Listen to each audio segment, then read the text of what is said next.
I invite Mr. Nikolai Mladenov, Special Coordinator for the Middle East Peace Process and personal representative of the Secretary General, to participate in this meeting. It is so decided. Mr. Mladenov is joining us via video teleconference from Jerusalem. The Security Council will now begin its consideration of item 2 of the agenda. I now give the floor to Mr. Nikolai Mladenov. Thank you, Madam President. Members of the Security Council. For the people of Gaza, yesterday was a day of tragedy. There are no other words with which to describe what actually happened. There is no justification for the killing. There is no excuse. It serves no one. It certainly does not serve the cause of peace. My heart weighs heavy today as I begin by expressing my condolences to the families of those killed yesterday and in the last 6 weeks of demonstrations in Gaza. Who can possibly find words to console the mother of a child that has been killed? Who? I call on all to join me today in condemning in the strongest possible terms the actions that have led to the loss of many lives in Gaza. Israel has a responsibility to calibrate its use of force, to not use lethal force except as a last resort under imminent threat of death or serious injury. It must protect its borders, but it must do so proportionally and investigate every incident that has led to a loss of human life. Hamas, which has controlled Gaza for over a decade, must not use the protests as cover to attempt to place bombs at the fence and create provocations. Its operatives must not hide among the demonstrators and risk the lives of civilians. Madam President, tens of thousands of people in Gaza have been protesting for over 6 weeks now. People who live in abject poverty, who survive in prison-like conditions, who live with no prospect for the day after. These people want their voices heard. They want a future beyond mere survival. Their leaders have failed them. The promises that they have made to them have not been delivered. And now the people are angry. But their anger, if not channeled in a constructive manner, will lead to more destruction and suffering. Whatever we may think of their motivation, we have an obligation to hear their plight. They have lived through 3 devastating conflicts. Their lives are marked by personal anguish, scarred by national tragedy, marred by daily suffering caused by leaders who use them for their own political ends. For 10 years, they have lived under the control of Hamas, separated from their families in the West Bank, isolated behind crippling Israeli closures. The cycle of violence in Gaza needs to end. And for it to end, it needs every single one of us to put their best efforts into preventing an explosion that can drag the whole region into another deadly confrontation. The international community must step in and prevent war. We need to move forward quickly and effectively on all projects that have been discussed for months and months to solve the energy, water and health crisis of the population. We can only do this in coordination with Israel, with the Palestinian Authority and with Egypt. But before all of that, the senseless violence needs to stop. Mr. President, yesterday an estimated 35,000 people participated in demonstrations in Gaza and hundreds in the West Bank, cities of Ramallah, Bethlehem, Hebron, Jericho, Nablus and in East Jerusalem, all part of the Great March of Return, as well as in protest to the relocation of the US Embassy from Tel Aviv to Jerusalem. While no fatalities were reported in the West Bank, where limited clashes took place between demonstrators and Israeli security forces at several checkpoints, the situation in Gaza deteriorated throughout the day, particularly along the perimeter fence. According to various reports, at least 60 people were killed throughout yesterday, including 6 children, and more than 1,300 were reportedly injured by live ammunition and rubber bullets. 1 Israeli soldier was wounded and taken to hospital for treatment. Since the beginning of the protests on March 30th, over 100 people have been killed, including 13 children, over half of whom yesterday alone. This constituted the bloodiest day in Gaza, with the highest death and injury toll since the conflict of 2014.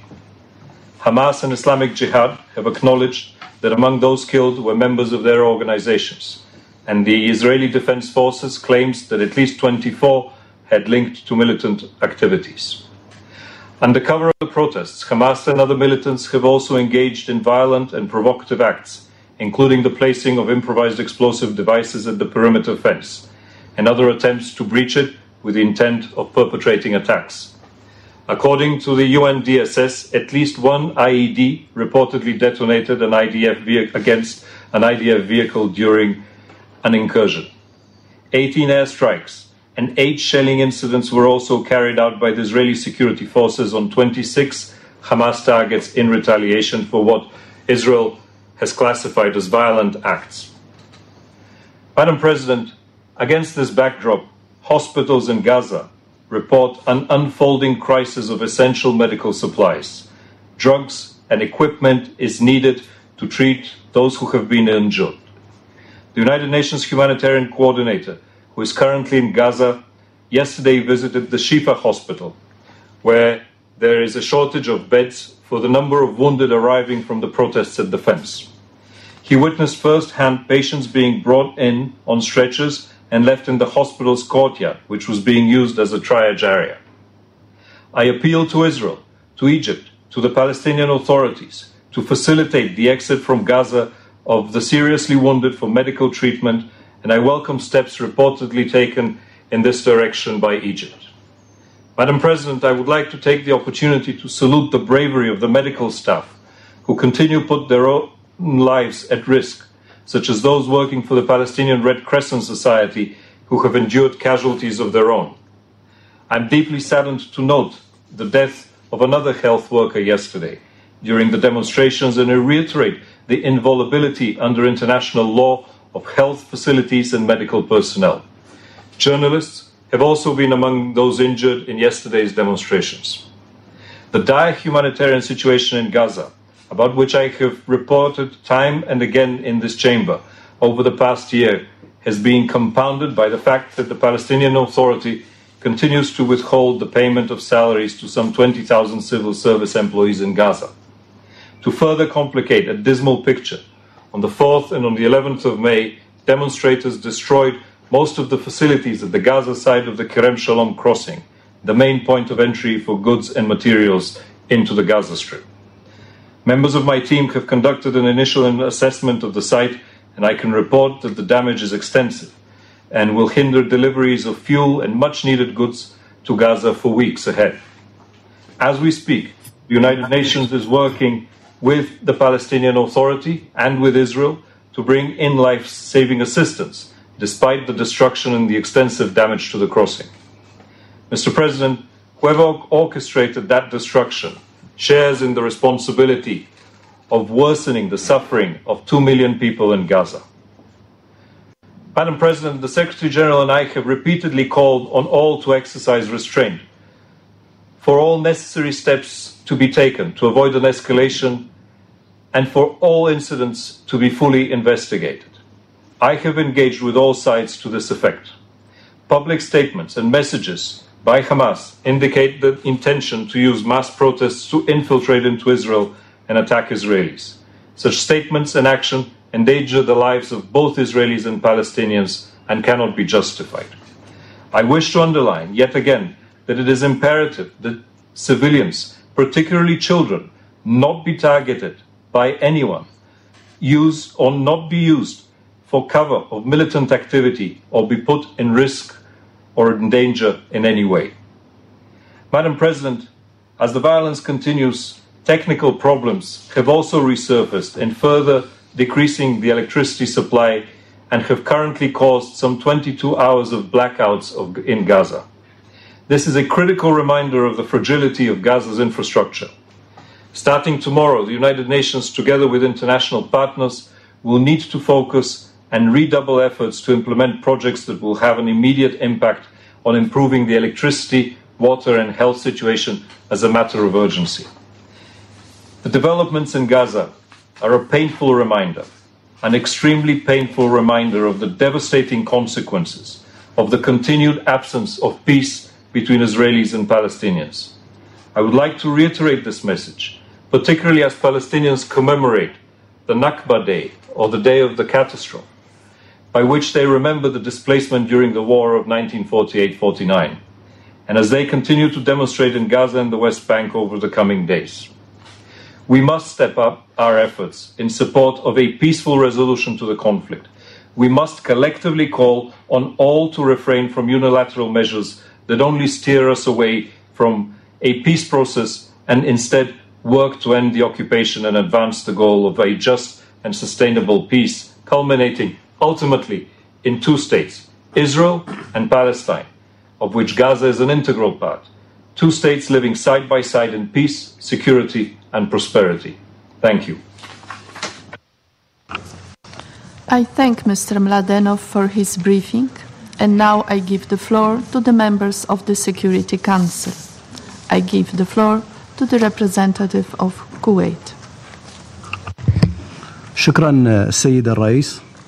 نشكركم في البداية على سرعة الاستجابة لطلبنا لعقد هذه الجلسة الطارئة. كما نشكر السيد نيكولاي ملادينوف المنسق الخاص للأمم المتحدة لعملية السلام في الشرق الأوسط على إحاطته المهمة حول الأحداث المأساوية الأخيرة التي شهدتها الأرض الفلسطينية المحتلة، وعلى وجه الخصوص في قطاع غزة. وندين وبأشد العبارات المجزرة التي ارتكبتها سلطة الاحتلال الإسرائيلي يوم أمس، والتي راح ضحيتها أكثر من 52 which have led over to the killing of 52 persons and thousands of wounds who have joined the martyrs that have fallen since the Palestinian question and tragedy began. And this is a part of the commemoration of the Nakba that has taken place 70 years ago. And these Israeli violations are simply a continuation of Israel violations of international humanitarian law and international law and the Security Council resolutions. They would not have continued if the Security Council has taken a firm stand against them and called Israel to stop these practices. And here we would like to express our regret that the Security Council was unable to adopt the draft statement that the Kuwait has suggested yesterday, and which calls upon ending Israel's practices and conducting a transparent and independent investigation into the massacres perpetrated against the unarmed Palestinians and holding those responsible accountable. And in the Council's continued inability to take any measure in order to establish an investigative mechanism, then we will make a move in the General Assembly or in the Human Rights Council in order to guarantee that those perpetrating these acts are held accountable and do not live in impunity. And we would also like to submit suggestions to avoid the excessive use of force by the Israeli occupation authorities and the continued violence.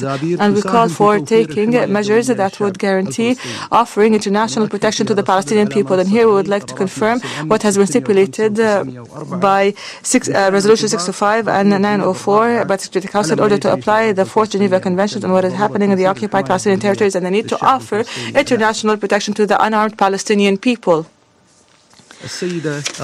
Madam President, we express our deep concern over the unilateral measures that Israel, the occupying authority, is undertaking.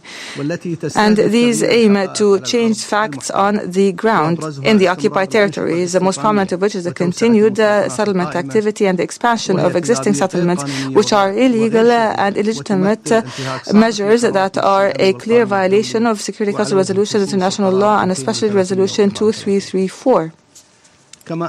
Moreover, transferring some diplomatic missions to Jerusalem is a clear violation of Security Council resolutions of relevance, especially resolutions 476 and 478. These resolutions consider such unilateral measures to be null and void.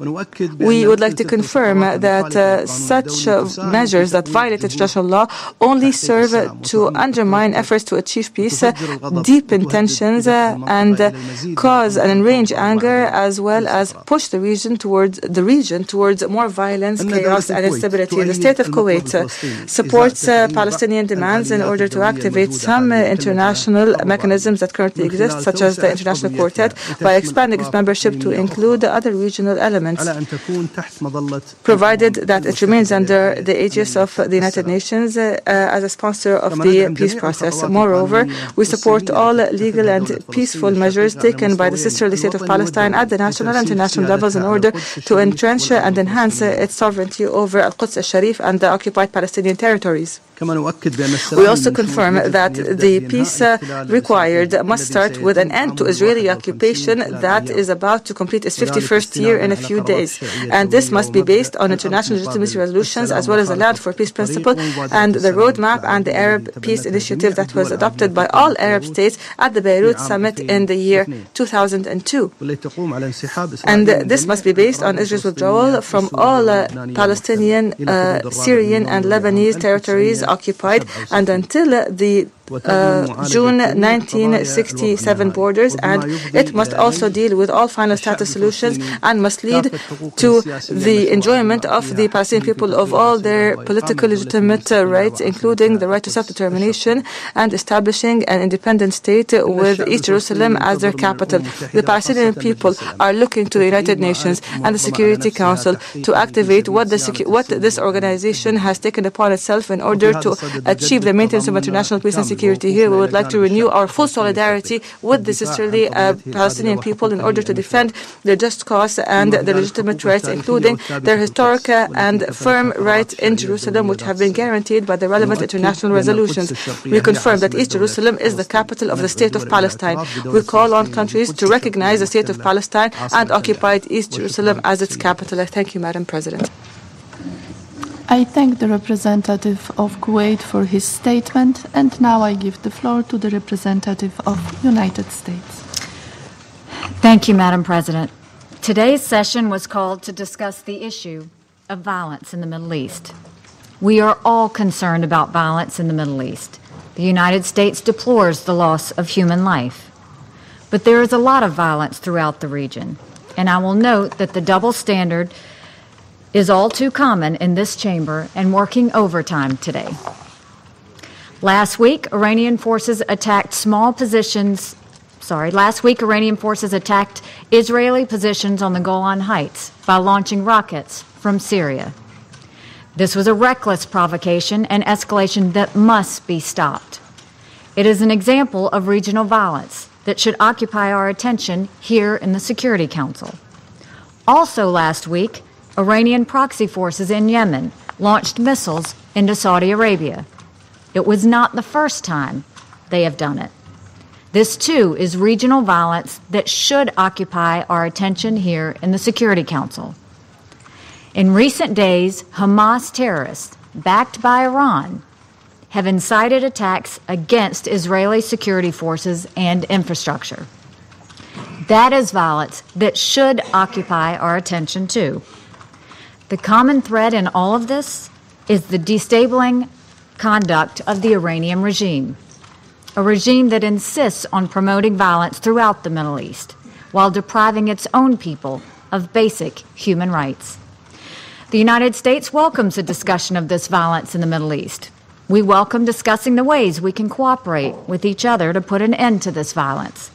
There is far too little discussion in the Security Council on Iran's destabilizing presence in Syria, its promotion of violence in Yemen, its support for terrorism in Gaza, and its dangerous and illegal weapons buildup in Lebanon. However, in the minds of some, today's meeting was not called to discuss any of those examples of violence in the Middle East. Today's meeting was called to discuss the violence that some suggest was connected with yesterday's opening of the United States Embassy in Jerusalem. For some people, the embassy opening is said to be a reason to engage in violence. How is that justified?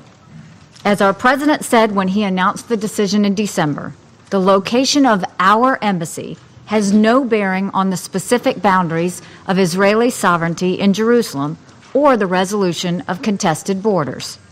It has no bearing on Jerusalem's holy sites. It does not prejudge whatever the parties might negotiate in a peace agreement. It does not undermine the prospects for peace in any way. And yet, for some, this is supposedly a cause for violence. But let's remember that the Hamas terrorist organization has been inciting violence for years, long before the United States decided to move our embassy. In recent days, multiple news organizations have documented the Hamas incitement in Gaza. They have reported that Hamas maps and social media show the fastest routes to reach Israeli communities in case demonstrators make it through the security fence. They have reported on Hamas messages over loudspeakers that urge demonstrators to burst through the fence, falsely claiming Israeli soldiers were fleeing, when in fact they were not. The same loudspeakers are used by Hamas to urge the crowds to, quote, get closer to the security fence. Hamas has attacked the Karem Shalom crossing, the biggest entry point in Gaza for fuel, food, and medical supplies. This is how determined they are to make the lives of the Palestinian people miserable. They light Molotov cocktails attached to kites on fire and attempt to fly them into Israel to cause as much destruction as possible. When asked yesterday why he put a swastika on his burning kite, the terrorist responded, quote, "The Jews go crazy when you mention Hitler," unquote. This is what is endangering the people of Gaza. Make no mistake, Hamas is pleased with the results from yesterday. I asked my colleagues here in the Security Council, who among us would accept this type of activity on your border? No one would. No country in this chamber would act with more restraint than Israel has. In fact, the records of several countries here today suggest they would be much less restrained.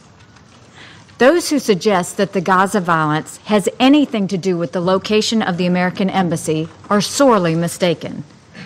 Rather, the violence comes from those who reject the existence of the State of Israel in any location.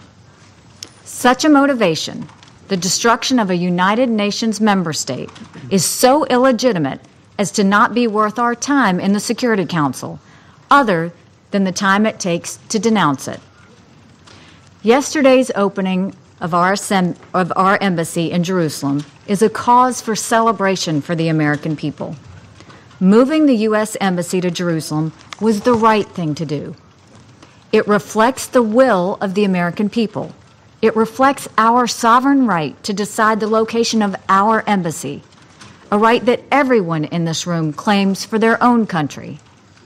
Importantly, moving our embassy to Jerusalem also reflects the reality that Jerusalem is the capital of Israel. It has served as Israel's capital since the founding of the state. It is the ancient capital of the Jewish people. There is no plausible peace agreement under which Jerusalem would no longer remain the capital of Israel. Recognizing this reality makes peace more achievable, not less. The United States is prepared to support peace negotiations and a peace agreement in every way. We want nothing more than peace, a peace in which people of all faiths are free to worship in Jerusalem, a peace in which the rights of all people are respected and the future prospects of all people is bright. That peace will only be achieved if it is rooted in the realities that too many choose to deny. The United States' action yesterday promoted the reality and the desire for peace. It is our sincere wish that the nations of the world will join us in this pursuit of credible, realistic, and enduring peace. As I conclude, I want to take a moment to mark the 70th anniversary of Israel's independence. In this United Nations Security Council, on behalf of the American people, I congratulate our friends in Israel on the remarkable achievement of 70 years of independence. From humble and desperate beginnings, a proud people have realized the prophet Isaiah's vision of a light unto the nations. May the next 70 years be ones of strength, of hope, and of peace. Thank you. I thank the representative of United States for her statement, and now I give the floor to the representative of United Kingdom. Thank you very much indeed, Madam President, and thank you very much to Mr. Mladenov for that very sobering briefing. I'd like to start by thanking him and his staff for everything they're doing to try and calm down the violence, and also echo his tribute to the medical staff on the ground and his appeal for facilitation of evacuation of the wounded. Madam President, we've seen a concatenation of loss of life, casualties, volume of live fire in Gaza yesterday, and this has been shocking and I think appalling to most of us. It is a familiar, depressingly familiar pattern that we have seen over recent weeks, and it includes the deaths of children. At a highly sensitive time in the region, we call for calm and we call for restraint. A further escalation of violence serves no one's interests. It is only destructive to peace efforts and to wider regional security. Madam President, we understand that 60 people were killed yesterday in Gaza, 6 of them children. Around 2,771 people were reported injured, and that included over 1,300 by live ammunition. The death toll on Monday means that more 90 Palestinians have been killed in the past 6 weeks for approaching the fence that has been placed round Gaza. There is an urgent need, we believe, to establish the facts around yesterday's events, including why such a volume of live fire continues to be deemed justified. The Palestinian right to peaceful protest is undeniable, but at the same time, we are deeply concerned that peaceful protests in Gaza are being exploited by extremist elements. For example, we've seen IDF troops targeted by IEDs, and we've seen the use of Molotov cocktails. This is not acceptable. The Palestinians have a right to peaceful protest, and Israel has an undeniable right to protect its borders from Hamas and other terrorist groups and threats. The United Kingdom remains strongly supportive of Israel's right to defend itself. We recognise today as a sensitive anniversary for the Palestinians. We implore Israel to act with restraint in accordance with international law, and more than anything, to ensure that its security forces do not resort to the use of excessive force. The volume of live fire used in Gaza yesterday and the consequent number of deaths is distressing and cannot be ignored by the Council. I want to reiterate the United Kingdom's support for independent and transparent investigations into the events that have taken place and in recent weeks, and including the extent to which Israeli security forces' rules of engagement are in line with international law. The death toll alone warrants such a comprehensive inquiry, and we continue to urge that the findings of these investigations be made public, and if wrongdoing is found, that those responsible be held to account. Madam President, our position on the status of Jerusalem and the move of the American embassy is well known. Our position is clear and long-standing. It should be the status of Jerusalem should be determined in a negotiated settlement between the Israelis and the Palestinians, and Jerusalem should ultimately be the shared capital of the Israeli and Palestinian states. We need to look forward, and we need to work urgently towards a resolution of the long-standing issues between Israel and the Palestinian people. Like this Council, the United Kingdom is committed to a two-state solution with Jerusalem as a shared capital and to achieving peace and stability in the wider region. We see negotiations towards a two-state solution as the best way to end the occupation and to meet the national aspirations of the Jewish and Palestinian peoples. But now more than ever, Madam President, we need a political process that delivers a two-state solution. We agree with the envoy that the situation in Gaza is desperate and deteriorating, and that the international community must step up its efforts. To that end, Madam President, I'd like to close by making a request of the UN Special Coordinator for the Middle East peace process that he and his office bring forward proposals to address the situation in Gaza. These should include easing restrictions on access and movement, and it should include international support for urgent infrastructure and economic development projects. We also reiterate our support for the Egyptian-led reconciliation process and the return of the Palestinian Authority to full administration of the Gaza Strip. Thank you. I thank the representative of the United Kingdom for her statement, and now I give the floor to the representative of plurinational state of Bolivia. Muchas gracias, señora presidenta. Mi delegación desea agradecer a usted por haber convocado a esta reunión y también a la delegación de Kuwait. Also the delegation of Kuwait for having called for it to be convened. Laila Anwar Al-Gandor, de 8 meses de edad. Laila Anwar Al-Gandor, 8 months old. Els Ilbin Muhammad Al-Samak, 14 years old. Misal Fahd El-Sad El-Sheikh Khalid, 15 years old. Ahmed Adel Musa Al-Shahed, 16 years old. Sahed Mohammed Abu Al-Ked, 16 years old. Ibrahim Ahmed Al-Saka, 18 years old. Iman Ali Sadiq Al-Sheikh, 19 years old. Saeed Mohammed Hassan Ahmad, 19 years old. Matasen Fasi Abu Luli, 20 years old. Anas Hamdam Salim Kader, 21 years old.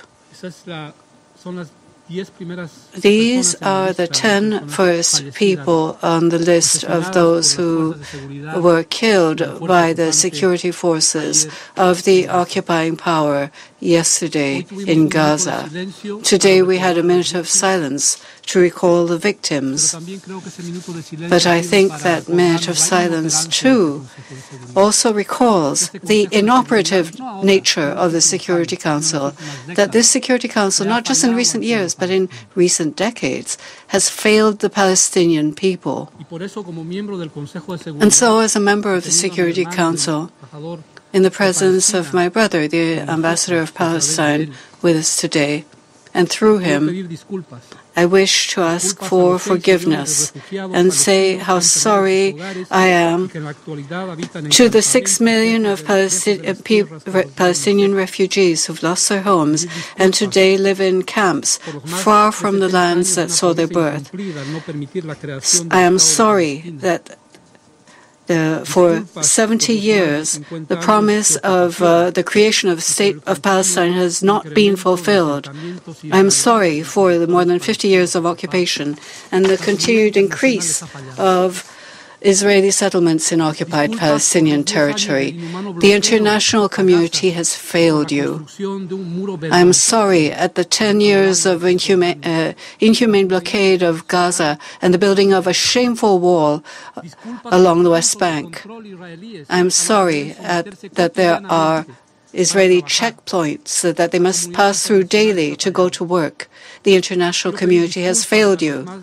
I wish to ask for forgiveness from the over 97 Palestinian men and women, 12 of whom were children, who lost their lives in the last 6 weeks since the Great March of Return began. The international community, this Security Council, has failed you. I wish to ask forgiveness and say I'm sorry to the over 12,000 Palestinian men, women, older people and children who were injured by the Israeli aggression, over 3,500 of whom were injured in various degrees by live munition, leading to permanent disability. The international community has failed you.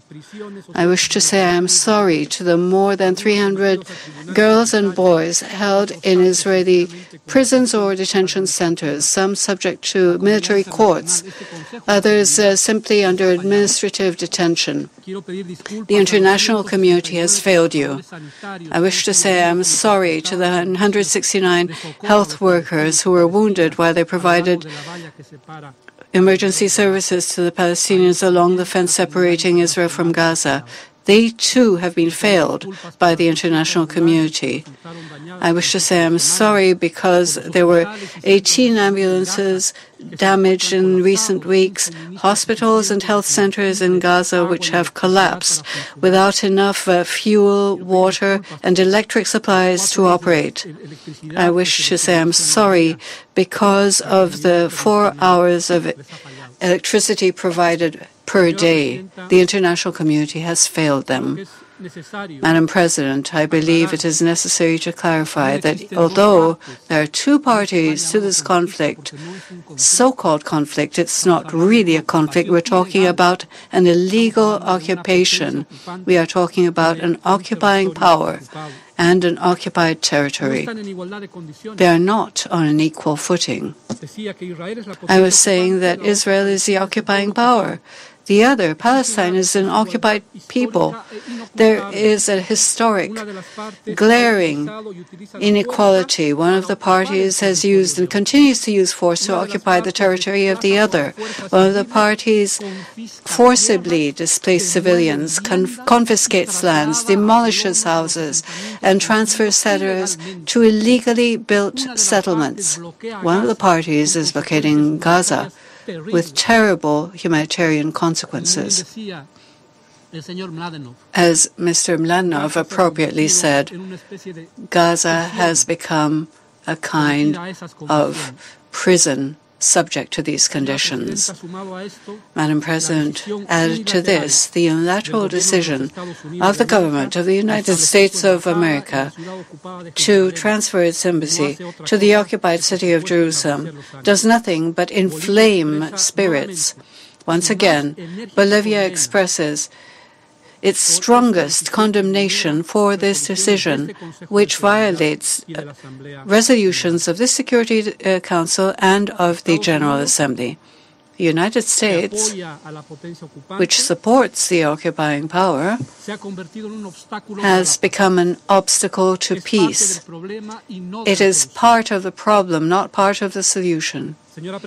Madam President, after the events we have witnessed, Bolivia believes that the mechanisms of the International Criminal Court should be triggered to conduct an investigation which identifies those responsible and bring them to justice for the crimes committed during the Great March of Return. Against this scenario, we express our firm commitment with all international efforts leading to a peaceful solution to this conflict. And we add our support to initiatives such as the Quartet's Roadmap, the Madrid Principles, the Arab Peace Initiative, and others, which are guarantees for a fair, lasting peace so that both peoples can live within recognized, secure borders. We reaffirm our conviction that the only solution of the long term is a two-state solution, which will finally consolidate a free, sovereign, independent state of Palestine with borders previous to 1967, with East Jerusalem as its capital, in accordance with the relevant resolutions of the Security Council and of the General Assembly. To conclude, Madam President, we have heard mention of Iran over and over again. We have heard Hamas, Hamas, Hamas over and over again. But we haven't heard mention of the real reason for this situation, which is the occupation, the occupation, the occupation. Once the occupation comes to an end, then we can talk about compliance with the resolutions of the Security Council and of the General Assembly. Bolivia will never, ever justify terrorism.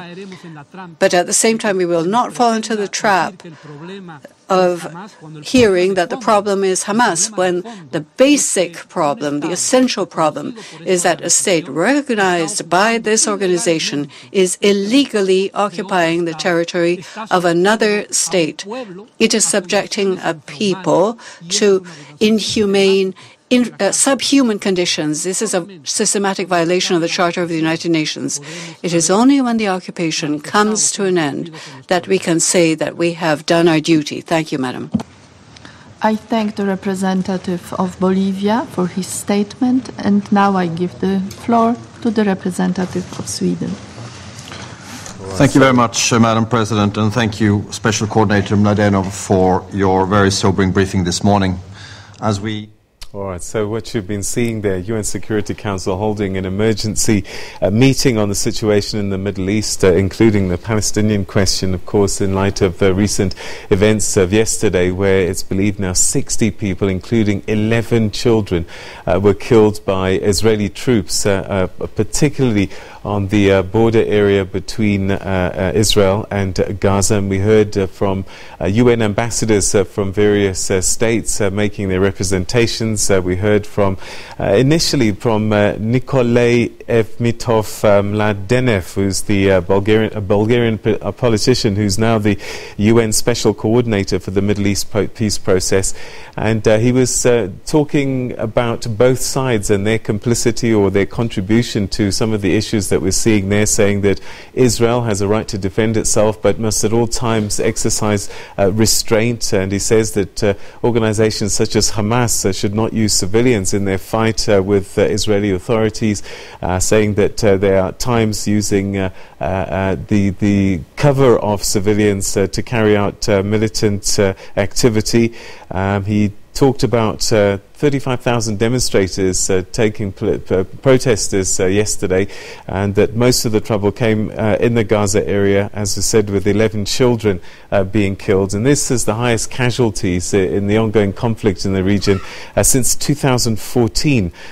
He talked about the dire situation in the hospitals in Gaza, where medical supplies are in shortage and facilities are overburdened, and called on Israel to find ways to assist those that are seriously injured, and health workers continue to be in the line of fire, as well as journalists. But again, pointing to both sides of this conflict, in some ways perhaps needing to look at themselves and their contributions to the conflict there. Then we heard from the U.S. ambassador to the UN, Nikki Haley. The U.S., of course, a huge supporter of Israel, and they were saying that, look, Jerusalem being made the capital of Israel, and that the U.S. embassy opening there should not be used as something that's fanning violence in the area. And she spent a lot of time saying that the UN Security Council is double-standarding by not talking about violence in the region in general.